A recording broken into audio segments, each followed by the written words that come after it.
नमस्कार, good afternoon प्यारे साथियों। कैसे हैं आप सभी? उम्मीद करते सभी प्यारे साथी एकदम मस्त, शानदार, जिंदाबाद, जबरदस्त होंगे। मैं वर्षा आप सभी का स्वागत करती हूँ आपके अपने प्यारे परिवार RWA एप्लीकेशन पर। तो आप सभी प्यारे साथियों को नए वर्ष की ढेर सारी शुभकामनाएं। ये नया साल आप लोगों के लिए आपका बढ़िया आपके सपने पूरे करने वाला हो। ठीक है, आप नए लक्ष्यों को बनाएं और उन लक्ष्यों को बनाने के साथ हासिल भी करें। तो एक बार इस नए साल की हमारी यह पहली क्लास क्रैश कोर्स आपका जो 12 बजे क्लास चलती है, इसको हम कर रहे हैं। देखते हैं क्लास में कौन कौन आ चुका है। राकेश, अजय, उर्वशी, खुशी, विशेष, रोहित, शैलेंद्र, आर्या, धांशु, जाकिर, विकास, आयुष, मनोज, ईशा, सिमरन, आंचल, बोलू, प्रदीप, सचिन, विशाल, अभिनंदन, सौरभ, अंशुल, रिंकू, आकाश और वसी, सभी को भाई सेम टू यू, है ना। हैप्पी न्यू ईयर आप सभी को मेरी तरफ से। चलिए, तो आज इस नए साल के दिन हम पढ़ते हैं रस छंद अलंकार।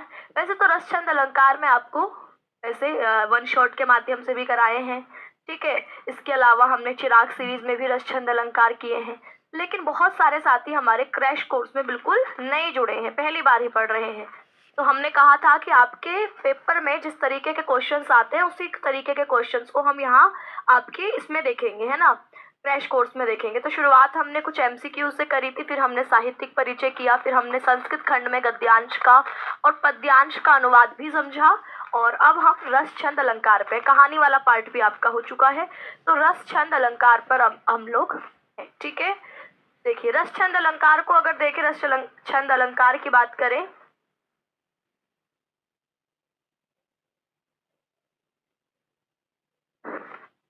रस छंद अलंकार में शुरुआत हम जो है वो अलंकार से करते हैं।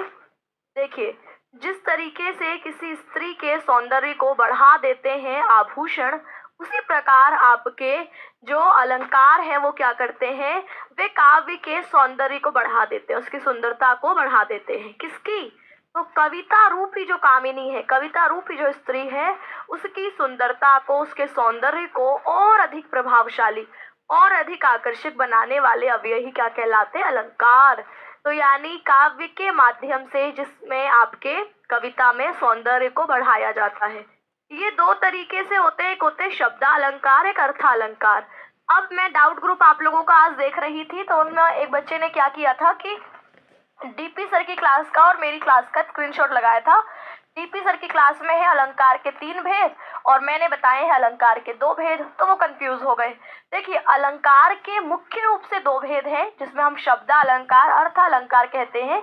लेकिन ऐसी कविता जहाँ शब्दालंकार भी है, मानो अनुप्रास भी है और उपमा भी है, तो वहां पर हम उभया अलंकार कहते हैं। उभया अलंकार अलग से ना होकर के एक तरीके से जहां पर ये भी है, यहाँ पर भी ये भी है, उन दोनों, उभय मतलब दोनों, जहाँ दोनों अलंकारों का प्रयोग किया गया है। तो कई लोग कह देते हैं अलंकार के 3 भेद हैं, शब्दालंकार, अर्थालंकार और उभय अलंकार। लेकिन सामान्यतः कई लोग इसको 2 भी मानते हैं। हम ये कहते हैं जहाँ पर दोनों होंगे वहां उभय अलंकार होगा, ठीक है। तो इसमें कहीं पर भी न 3 में गलती है, न 2 में गलती है। बस आपको पता हो कि 2 क्यों है और 3 क्यों है, ठीक है। शब्दालंकार यानी काव्य में जहाँ शब्द के माध्यम से सौंदर्य को, सुंदरता को बढ़ाया जाता है, जहाँ शब्दों के माध्यम से काव्य में चमत्कार उत्पन्न होता है, उसको हम शब्दालंकार कहते हैं, ठीक है। जहाँ पर काव्य में शब्द के माध्यम से सौंदर्य वृद्धि होती है, सुंदरता बढ़ती है, वो शब्दालंकार। जैसे आप देखते हैं अनुप्रास, है ना। और जहाँ पर अर्थ के माध्यम से होगी तो शब्दालंकार की स्थिति है।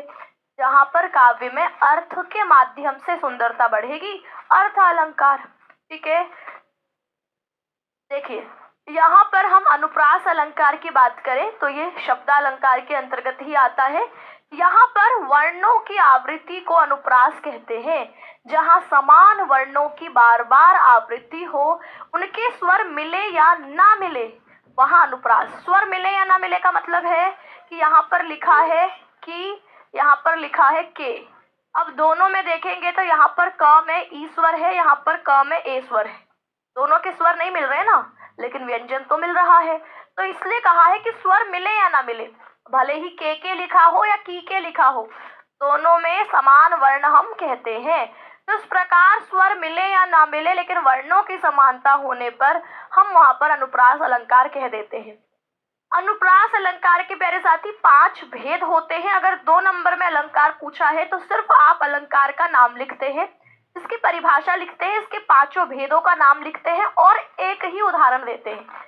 ठीक है, बहुत ज्यादा इसमें नहीं जाना है। आपने अनुप्रास अलंकार लिखा, आपने कहा वर्णों की जहां पर आवृत्ति हो उसको अनुप्रास कहते हैं, यानी जहां समान वर्णों का बार बार आना हो, वहां पर स्वर मिले या ना मिले वहां पर अनुप्रास अलंकार होता है। इसके 5 भेदों के नाम लिखेंगे कि छेका अनुप्रास है ना, कि वृत्ति अनुप्रास है, अंत्य अनुप्रास है, लाटा अनुप्रास है, श्रुति अनुप्रास है। ये 5 भेद आप लिखते हैं। एक कोई उदाहरण, जैसे अगर हम एक एक करके इसके 5 भेदों की बात करें तो सबसे पहले छेका अनुप्रास। छेका अनुप्रास यानी जहां एक या अनेक वर्णों की आवृत्ति केवल एक बार हो। नाम से ही पता चल रहा है कि आपका एक बार आवृत्ति हो, ये क है, फिर से एक बार क आ गया है, तो ये एक बार आवृत्ति है, ये एक बार है और ये आवृत्ति है। ठीक है, ये नहीं कहेंगे कि 2 बार है ये। ठीक है, आप कहेंगे कि एक बार तो क है ही, इसकी आवृत्ति हुई है, रिपीट हुआ है ना। तो 6 का मतलब एक बार आवृत्ति होना। जैसे लिखा है, कानन कठिन भयंकर भारी घोर घाम हिमबार बयारी। तो कानन कठिन भयंकर भारी, कानन में क, कठिन में भी क, भयंकर में भी भ और भारी में भी भ। तो कानन कठिन भयंकर भारी में क वर्ण और भ वर्ण एक बार आवृत हुआ है ना। आपका क और भ एक बार हुआ है। घोर घाम में घ घ एक बार हुआ है, बार बयारी में ब ब एक बार हुआ है। तो इस प्रकार जहां एक वर्ण की, तो यहाँ पर एक समान वर्णों की एक बार आवृत्ति। अब इसमें देखो, हो सकता है जैसे का तो है एक ही बार आवृत्त हुआ है, तो एक या बहुत सारे वर्ण एक बार आवृत्त हो, जैसे क आवृत्त हुआ एक बार, भ हुआ, घ हुआ, ब हुआ। इस प्रकार एक से ज्यादा वर्ण एक बार आवृत्त हो। आवृत्ति एक ही बार है, भले एक से ज्यादा वर्ण है, क भी है, भ भी है, घ भी है, ब भी है, लेकिन आवृत्ति सबकी एक ही बार हो रही है। अब इसके बाद है वृत्ति अनुप्रास। वृत्ति अनुप्रास कह रहा है जहां एक अथवा अनेक वर्णों की आवृत्ति 2 या 2 से अधिक बार। आवृत्ति 2 या 2 से अधिक बार का मतलब है, अगर यहाँ पर के लिखा हुआ है तो यहाँ पर 2 बार आवृत्ति का मतलब है इस तरीके से, एक बार तो क है ही, एक बार और आ गया, एक बार और आ गया, तो ये 2 बार आवृत्ति है। तो वृत्ति अनुप्रास में एक से ज्यादा, 2 या 2 से ज्यादा की जो आवृत्ति होगी उसको हम वृत्ति अनुप्रास कहते हैं। तो लिखेंगे, जहां एक अथवा अनेक वर्णों की आवृत्ति 2 या 2 से अधिक बार हो वहां पर वृत्ति अनुप्रास होता है। उदाहरण हमारे पास क्या है, तरनी तनुजा तट तमाल तरुवर बहु छाए। तो तरनी त है, तनुजा त है, ठीक है, तट त है, तमाल त है, तरुवर त है। तो त वर्ण की एक बार आवृत्ति, 2 बार आवृत्ति, 3 बार आवृत्ति, 4 बार आवृत्ति। तो जहां पर बार बार आवृत्ति हो रही है तो वह क्या होगा आपका, आप कहेंगे वृत्ति अनुप्रास है। तो यहाँ त वर्ण की आवृत्ति अनेक बार हुई है, अतः वृत्ति अनुप्रास होगा। ऐसे ही है श्रुति अनुप्रास। श्रुति अनुप्रास जहां कंठ, तालु आदि किसी एक ही स्थान से उच्चरित होने वाले वर्णों की आवृत्ति होती है, वहां श्रुति अनुप्रास। ठीक है, श्रुति अनुप्रास में क्या कहा, जहां कंठ, तालु आदि किसी एक ही स्थान से उच्चरित होने वाले वर्णों की आवृत्ति हो वह श्रुति अनुप्रास कहलाता है। जैसे तुलसीदास सीदत निशिदिन देखत तुम्हारी निठुराई। तो तुलसीदास में आप देखेंगे जो ता है इसका उच्चारण स्थान होता है तालु, जहां पर आपकी जीभ ता बोलने में टच हो रही है वहीं पर ल बोल के देखिए, ता आपका ल, स, द, स, सब में जाकर जीभ जो है वो आपके दांत में टकरा रही है ना, आपका सॉरी दंत आपकी, सबको बोलने में आपकी जो जीभ है वो जाके कहाँ टकरा रही है, बार बार दांत में, है ना। आप बोल के देखिए, तुलसी दास सीदत निशिदिन देखत तुम्हारी निठुराई।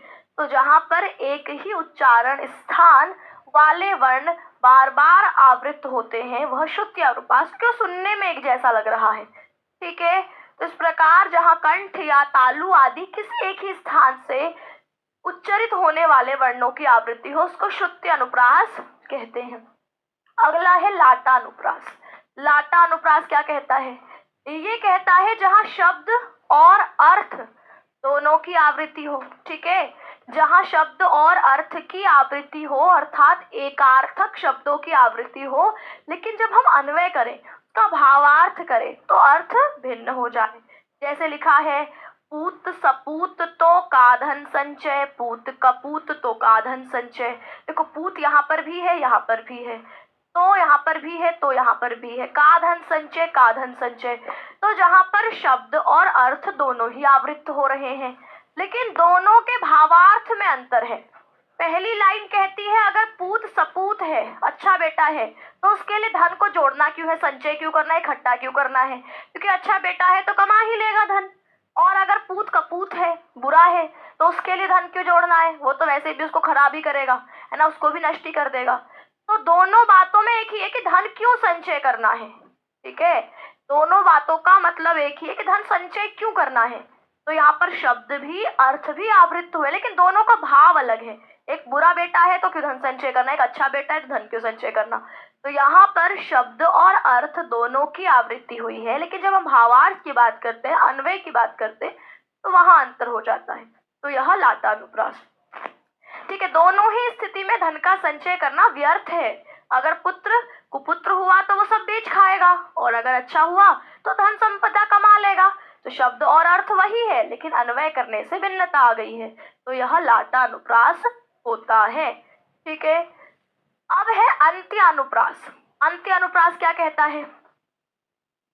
जब छंद के शब्दों के अंत में समान स्वर या व्यंजनों की आवृत्ति हो तो वहां अंत्यानुप्रास होता है। अंतिम एक जैसे हो, जैसे लिखा है, कहत नटत रीझत खीजत मिलत खिलत लजियात, भरे भवन में करत है नैनन ही सो बात। तो देखो यहाँ पर लजियात और बात, अंतिम वर्णों में समानता, राइमिंग वर्ड्स जहां पर होते हैं, तो वो क्या हो जाएगा? अंत्यानुप्रास। ठीक है, आपको सिर्फ आएगा कि अनुप्रास अलंकार की परिभाषा और उदाहरण लिखो। तो आपको जो है अनुप्रास की परिभाषा लिखनी है कि जहां पर समान वर्णों की आवृत्ति हो उसको अनुप्रास कहते हैं। अनुप्रास के 5 भेद हैं, इनके नाम लिख देना। एग्जाम्पल कोई एक, चाहे आपको तरणी तनुजा वाला याद हो, चाहे आपको तुलसीदास निष्दिन सेवत वाला याद हो, आपको कहत नटत रीझत याद हो, या आपको शुरुआत का कानन कठिन भयंकर भारी ये याद हो, जो याद हो वो आपको एक कोई एग्जाम्पल लिखना है। ठीक है, तो यानी कि आपको सिर्फ परिभाषा अनुप्रास के 2 नंबर में इतना काफी होगा कि आपने अनुप्रास अलंकार की परिभाषा और उनके भेद बता दिए, सिर्फ नाम लिख दिए, इनकी परिभाषा नहीं लिखनी है, और एक एग्जाम्पल। ठीक है, तो आपने लिखा अनुप्रास की परिभाषा के साथ कोई सा भी एग्जाम्पल लिखेंगे ये सारे आ जाएंगे इसमें। कहत नटत रीझत खिलच मिलत खिलत लजियात, भरे भवन में करत है नैनन ही सो बात। अंत में त वर्ण की समानता के कारण इसको अंत्य यानी अंतिम क्या होता है? अंत्यानुप्रास। इन सब में आपके ये 5 भेद हो गए हैं। हमने सबसे पहला भेद देखा 6 का अनुप्रास। ठीक है, दूसरा हमने देखा वृत्ति अनुप्रास, तीसरा है हमारे पास श्रुति अनुप्रास, चौथा है हमारे पास लाटा अनुप्रास, और 5वां है हमारे पास अंत्य अनुप्रास। ठीक है, बताइए यहाँ तक चीजें क्लियर है? अनुप्रास अलंकार समझ में आ गया सभी को? अब लिखा है यमक अलंकार। ठीक है, हमने अनुप्रास अलंकार में वर्ण की आवृत्ति देखी, अब क्या देख रहे हैं? यमक अलंकार। यमक अलंकार भी शब्द अलंकार का ही एक भेद है। ये कहता है यमक का अर्थ है 2, जहां आपके 2 शब्द आए लेकिन दोनों का अर्थ भी 2 हो, यानी अलग अलग हो। जब किसी शब्द की आवृत्ति 2 या 2 से अधिक बार हो तथा उसके अर्थ भिन्न भिन्न हो यानी अलग अलग हो, तो यमक अलंकार होता है। जैसे हम कहते हैं काली घटा का घमंड घटा, तो काली घटा का घमंड घटा में घटा शब्द 2 बार है, लेकिन जब हम काली घटा बोल रहे हैं तो घटा का अर्थ है बादल, और जब मैं घटा कह रही दूसरा वाला तो उसका मतलब है कम हुआ। तो इस प्रकार दोनों बार घटा शब्द इस लाइन में आया है, लेकिन दोनों बार उसका अर्थ अलग है। तो ये तो आप 10वीं तक के एग्जाम्पल्स आप कह सकते हैं, लेकिन अगर आप 12वीं बोर्ड की परीक्षा में एग्जाम्पल लिख रहे हैं तो आपको क्या लिखना है? आपको लिखना है कनक कनकते सौगुनी मादकता अधिकाय, या खाए बौराए जग वापाए बौराए। इसमें आप कहेंगे कि कनक, पहले कनक का अर्थ धतूरा, धतूरे से भी अधिक मादकता किसमें कहा है, नशा किसमें कहा है, स्वर्ण, सोने में। कि धतूरे से भी ज्यादा मादकता किसमें है, सोने में है।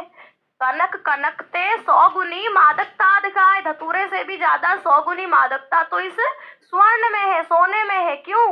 या खाए बौराए जग, इसको तो संसार, जग यानी संसार खा के बौराता है, खा के दिमाग चलता है उसका, है ना, पागल होता है। इसको तो पा ही जाता है तो पागल हो जाता है ना, पाकर ही उसके जो है पैर जमीन पे नहीं रहते।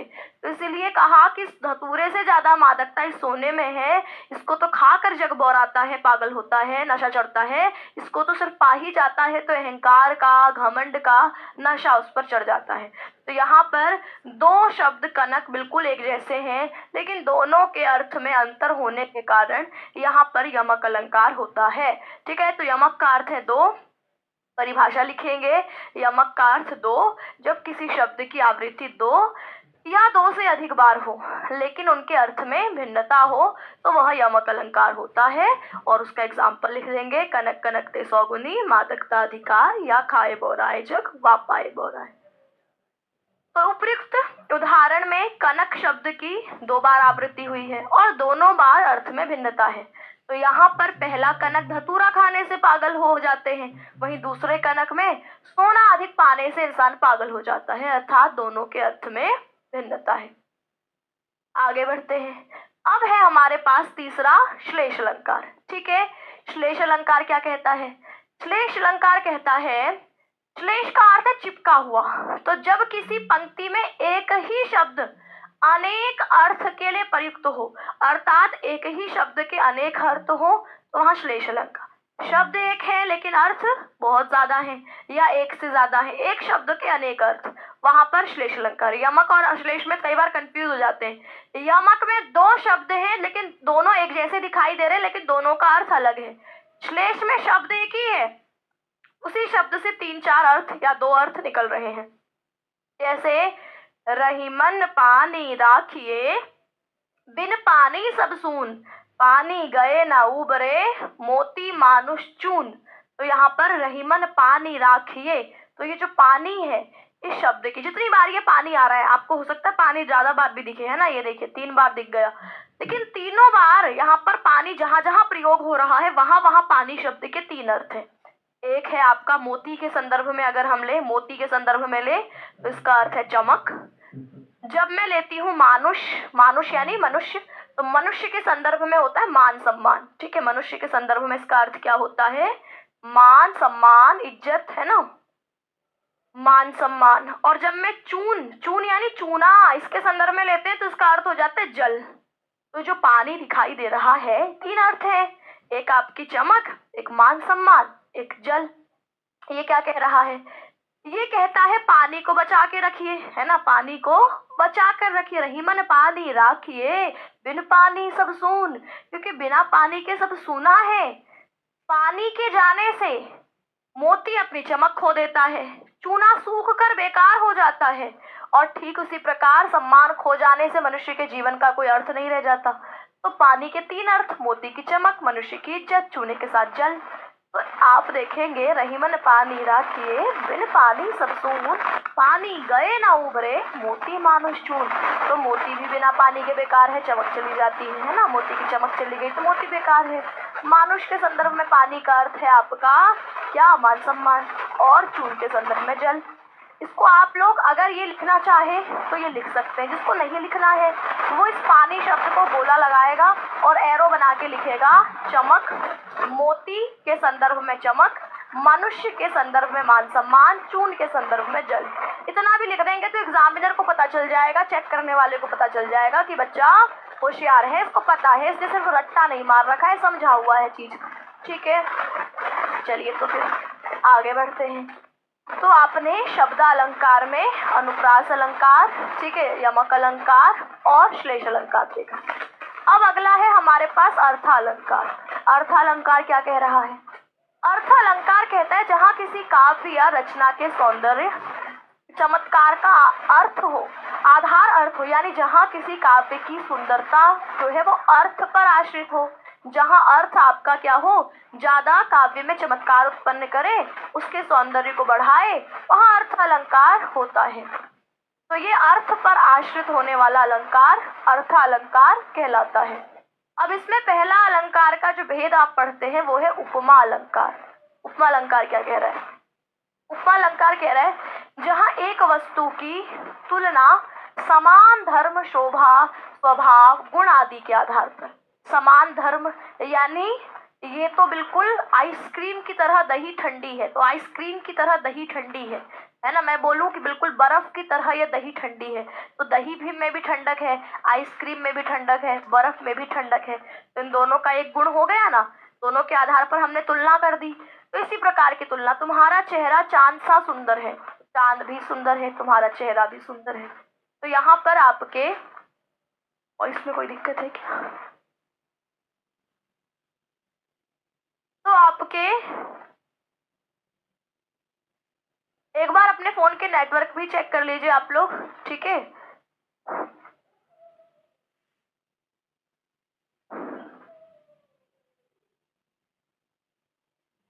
यहाँ पर स्टूडियो में कल भी सरसर हो रही थी।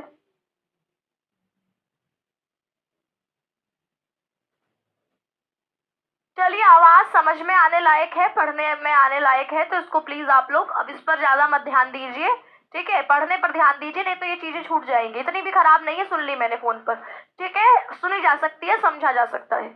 तो यहाँ पर जो उपमा अलंकार है ये कह रहा है जब एक वस्तु की तुलना उसके समान धर्म, शोभा, स्वभाव या गुण आदि के आधार पर किसी दूसरी वस्तु से की जाती है, तो वहां उपमा अलंकार होता है। जैसे मैंने कहा तुम्हारा चेहरा चांद सा सुंदर है, तुम्हारा चेहरा भी सुंदर है, चांद भी सुंदर है, ठीक है। तो ये तुलना का आधार। इसे सागर सा गंभीर हृदय हो, गिरी सा हो ऊंचा जिसका मन, तो सागर सा गंभीर हृदय तुलना करी है किसमें? हृदय में और सागर में, ठीक है। हृदय की तुलना किससे करी है? सागर से। जिसकी तुलना की जाती है उसको बोलते हैं उपमेय, जिससे तुलना की जाती है उसको बोलते हैं उपमान। जैसे मैंने कहा चांद सा सुंदर चेहरा, तो चांद से तुलना करी जा रही है तो चांद क्या होगा? उपमान। और चेहरे की सुंदरता की जा रही है तो चेहरा क्या हो जाएगा? उपमेय। मैंने कहा दही बर्फ सी ठंडी है, तो दही क्या है? उपमेय। बर्फ से तुलना की जा रही, बर्फ क्या है? उपमान, ठीक है। तो जिससे तुलना की जाती है उपमान, जिसकी तुलना की जाती है उपमेय, दोनों में एक समान गुणधर्म होता है। वो क्या है? वो है गंभीर, है ना। सागर भी गंभीर है, गंभीर यानी गहरा है, और हृदय भी कैसा है? गहरा है। तो दोनों का समान धर्म क्या है? गहरा। और सा क्या है? वाचक शब्द। ये है आपका साधारण धर्म, ठीक है। जिस गुण के आधार पर दोनों की तुलना की जाती है उसको हम साधारण धर्म कहते हैं। एक वाचक शब्द होता है जो दिखाता है कि बीच में इन दोनों का तुलना हो रहा है, जैसे सा, तो सा क्या है? वाचक शब्द है, जिससे हमें पता चल रहा है कि आपका क्या होगा, यहाँ पर तुलना हो रही है। जैसे मैंने कहा चांद सा सुंदर चेहरा, तो चांद सा सुंदर चेहरा में सा है ना। फूलों सी मुस्कान, तो फूलों सी मुस्कान में सी, ये वाचक शब्द हो जाते हैं। ऐसी अगली लाइन भी है, गिरी सा हो ऊंचा जिसका मन, मन की तुलना करी है किससे? गिरी, गिरी यानी पर्वत। उपमान उपमेय, दोनों में साधारण धर्म ऊंचा, जैसे पर्वत ऊंचा है वैसे मन भी ऊंचा हो, ऊंचे संकल्पों वाला हो। और सा मतलब क्या है? वाचक शब्द। तो ये एग्जाम्पल आप कर सकते हैं, ठीक है। मैं इसको इरेज कर देती हूँ, आप लोग अपने जब कॉपी में नोट्स बना रहे हैं तो वहां पर इस तरीके से लिख सकते हैं कि सागर सा गंभीर हृदय हो, गिरी सा हो ऊंचा जिसका मन, तो यह उपमा अलंकार का उदाहरण होगा, ठीक है। तो यहाँ पर सागर सा गंभीर हृदय हो, यानी यहाँ पर सागर से तुलना की जा रही है जो गहरा और विशाल है। इसका अर्थ है कि व्यक्ति का हृदय भी बहुत गंभीर और विशाल है, जैसे सागर का पानी होता है। गिरी सा हो जिसका मन, यहाँ पर गिरी यानी पर्वत से तुलना की जा रही है जो ऊंचा और अभिमान से भरा है। इसका अर्थ है कि व्यक्ति का मन बहुत ऊंचा और महान हो, जैसे पर्वत का आकार और महत्व होता है। तो इस तरीके से दोनों में तुलना की जा रही है। तो यानी उपमा अलंकार के 4 अंग होते हैं। उपमेय, उपमान, सादृश्य और साधारण धर्म। देखिए यहाँ पर उपमेय को प्रस्तुत भी कह दिया जाता है ना, जिसकी उपमा दी जाए, जिसका वर्णन किया जाए। उपमान, जिससे उपमा दी जाए, जिससे तुलना की जाए। सादृश्यवाचक शब्द उपमेय और उपमान की समता दर्शाने वाला। और साधारण धर्म उपमेय व उपमान में पाई जाने वाली सामान्य विशेषता या गुण। तो ये सब आपके क्या हो जाएंगे, उपमा अलंकार के अंग हो जाएंगे। और भी एग्जाम्पल, किसी को ये एग्जाम्पल नहीं समझ में आता है तो बाकी एग्जाम्पल है, हाय फूल सी कोमल बच्ची हुई राख की ढेरी थी। फूल सी कोमल बच्ची है ना, हरि पद कोमल कमल से, हरि पद कोमल कमल से। हाय फूल सी कोमल बच्ची में देखिए बच्ची की तुलना की जा रही है, किससे, फूल से। तो यहाँ पर फूल क्या है, उपमान है ना, और बच्ची क्या है, उपमेय, बच्ची की तुलना करी है। दोनों में क्या है, फूल भी कोमल, बच्ची भी कोमल। तो ये साधारण धर्म हो गया है ना। और सी क्या है, ये वाचक शब्द हो गया। उपमा अलंकार का ये एग्जाम्पल लिख सकते हैं, हरिपद कोमल कमल से, ये भी हो सकता है। हरिपद यानी हरि के चरण कैसे है, कोमल कमल से। तो कमल से तुलना करी है, ये उपमान है। किसकी, हरि के चरणों की।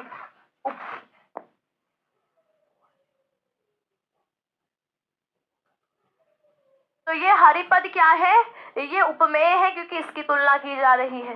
दोनों में साधारण धर्म है, कोमल, और से इसका वाचक शब्द। तो ये एग्जाम्पल में जो आपको आसान लगता है,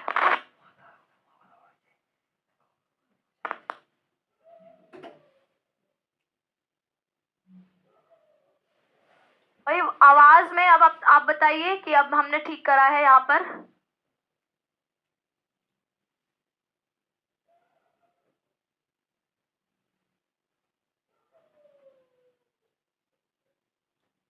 राजू, आयुष, अभी, बलजीत, विवेक, अनुज, अब बताइए एक बार, ठीक है।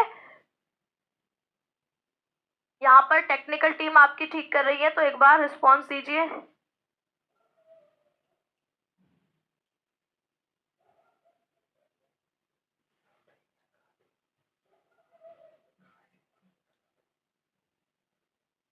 मेरी हो गई, चलिए ठीक है। अब एक बार बताइए, अब आवाज ठीक आ रही है। हम अलंकार पढ़ रहे हैं, उपमा अलंकार पर है। उपमा अलंकार के 4 अंग हैं, उपमेय, उपमान, साधारण धर्म और वाचक शब्द। ठीक है, अब क्लियर है ना। चलिए तो फिर आगे बढ़े। उपमा अलंकार आपका कंप्लीट है, आगे बढ़ते हैं। चलिए बहुत बढ़िया। उपमा अलंकार हमने देखा कि जहां पर तुलना की जाती है, 4 अंग होते हैं, जिसकी तुलना की जाती है उपमेय, जिससे तुलना की जाती है उपमान, दोनों में एक साधारण धर्म और बीच में एक वाचक शब्द। ठीक है, तो हरिपद कोमल कमल से, है ना, या सागर सा गंभीर हृदय हो, गिरी सा हो जिसका ऊंचा मन। तो ये एग्जाम्पल भी आप, जो आपको आसान लगता है वो एग्जाम्पल आप इसमें डालेंगे। अब देखिए, हाँ चलिए, तो अब हम रूपक अलंकार पर चलते हैं। रूपक अलंकार कह रहा है जहां उपमेय को उपमान के रूप में प्रस्तुत किया जाए। उपमेय को ही उपमान, तुम्हारा मुख चांद सा सुंदर नहीं है, तुम्हारा मुख ही चांद है, तुम्हारा मुख ही चांद है, तुम्हारे चरण ही कमल है। तो जहां पर उपमेय, जिससे तुलना, जिसकी तुलना की जानी थी, उसी को उपमान मान लिया जाता है, तो रूपक अलंकार होता है। तो यानी उपमेय को उपमान के रूप में प्रस्तुत, तुम्हारा मुख ही चांद है, तुम्हारे चरण ही कमल है, ऐसी बात जहां पर होती है वहां रूपक अलंकार होगा। जैसे एग्जाम्पल में आप डालते हैं कि बीती विभावरी जागरी, अंबर पनघट में डुबो रही, तारा घट उषा नागरी, तारा घट उषा नागरी। बीती विभावरी जागरी, बीती विभावरी, विभावरी यानी रात, रात बीत चुकी है, एक सखी दूसरी को जगा रही है, कह रही है रात बीत चुकी है, वह आपके अब जाग जाए। ठीक है। अब देखो रूपक अलंकार में क्या है, अंबर पनघट, एक यहाँ पर एक तारा घट, एक उषा नागरी, ये 3 जगह रूपक की स्थिति है। अंबर को पनघट कह दिया, अंबर यानी आकाश, पनघट यानी जहां से पानी भरते हैं। आकाश कैसा होता है, नीला, पानी कैसा होता है, नीला। तो आकाश को देखकर सखी कह रही है कि आपका जो अंबर रूपी पनघट है, अंबर को पनघट कह दिया, वहां पर तारे धीरे धीरे अब क्या हो रहे हैं, आंखों से ओझल, क्योंकि अब भाई दिन निकल रहा है, दिन निकलेगा तो तारे डूबेंगे, दिखाई नहीं पड़ेंगे। तो ये कह रही है कि तारे रूपी घड़ा डूब रहा है। कैसे, उषा नागरी, उषा सुबह सुबह की जो आकाश की लालिमा है, नागरी स्त्री, जैसे स्त्री घड़े को पानी में डुबोती है, ऐसे ही अंबर रूपी पनघट में यह उषा रूपी स्त्री तारे रूपी घड़े को डुबो रही है। तो अंबर क्या है, पनघट, अंबर को पनघट कह दिया, तारों को घड़े कह दिया और उषा को स्त्री कह दिया। तो यहाँ पर आरोप है, उपमेय को ही उपमान, ऐसा नहीं कहा कि अंबर के समान पनघट है ना, या पनघट के समान अंबर, ऐसा नहीं कहा कि पनघट के समान अंबर, नहीं, अंबर को ही पनघट कह दिया है। तो तुलना नहीं करी, उसी को उपमेय को उपमान बाल दिया, तो यह रूपक अलंकार होता है। तो यहाँ पर अंबर को पनघट, तारे को घड़े, उषा को स्त्री के रूप में दिखाया गया है, उपमेय पर उपमान का आरोप किया गया है, तो यह रूपक अलंकार होता है। ठीक है। तो पनघट घड़ा, आपका जो घड़ा है, घट और नागरी, तो उपमान है का आरोप हुआ है। सादृश्यवाचक शब्द का लोप है, उपमेय और उपमान दोनों का साथ साथ वर्णन है, तो यहाँ सभी शर्तों की पूर्ति हुई है, अर्थात रूपक अलंकार की स्थिति है। अब है उत्प्रेक्षा अलंकार। उत्प्रेक्षा अलंकार क्या कह रहा है, उत्प्रेक्षा अलंकार कहता है जहां उपमेय में उपमान की कल्पना या संभावना की जाए, जहां संभावना की, मानो तुम्हारा मुख चांद है ना, तो ये आपके मानो तुम्हारे चरण कमल के समान कोमल है, तो जहां संभावना, मानो, मानहु, मानो, जानो, जनू जैसे शब्द इसकी पहचान होते हैं। जैसे सोहत ओढ़े पीत पटु श्याम सलोने गात, मनहु नीलमणि शैल पर आतप परियो प्रभात। सोहत शोभा देते हैं, ओढ़े, पीत पटु श्याम, श्याम जो है अपने सलोने सांवले शरीर पर पीत यानी पीले वस्त्रों को ओढ़कर शोभा देते हैं। कैसी शोभा देते हैं, मनहु मानो नीलमणि शैल पर, नीलमणि पर्वत पर, आतप यानी धूप, परियो प्रभात, प्रभात यानी सुबह सुबह की धूप पड़ रही हो।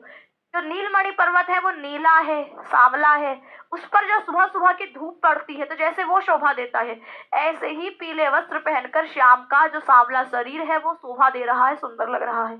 तो मानो ऐसा लग रहा है कि जैसे श्याम ने पीले वस्त्र पहने हैं, तो मानो लग रहा है नीलमणि शैल पर, नीलमणि पर्वत पर सुबह सुबह की धूप पड़ी है, संभावना कर दी, मानो ऐसा हुआ है, तो उत्प्रेक्षा अलंकार की स्थिति होगी। अब है संदेह अलंकार। संदेह अलंकार क्या कह रहा है, जहां किसी वस्तु को देखकर संदेह या संशय बना रहता है और निश्चितता ना हो, वहां संदेह अलंकार। सारी बिच नारी है कि नारी बिच सारी है, सारी ही की नारी है कि नारी ही की सारी है। तो साड़ी और नारी में इतनी समानता है कि पता ही नहीं चल रहा कि साड़ी है कि नारी है ना। टीना और मीना दोनों एक जैसे इतने दिखाई दे रहे हैं कि दूर से आ रहे हैं और आपको कभी उसकी देखकर लगता है ये तो टीना है, कहीं लगता है मीना है, क्योंकि दोनों की हाइट बिल्कुल एक जैसी है, बाल एक जैसे ही है, दिखने में उनका जो ढांचा है वो पूरा एक जैसा ही है। संदेह अलंकार, किसी वस्तु को देखकर संदेह की स्थिति, संशय की स्थिति बनी रहे। एग्जाम्पल में सारी के बीच नारी है कि नारी के बीच सारी है, सारी ही की नारी है कि नारी ही की सारी है, ये आप डाल सकते हैं।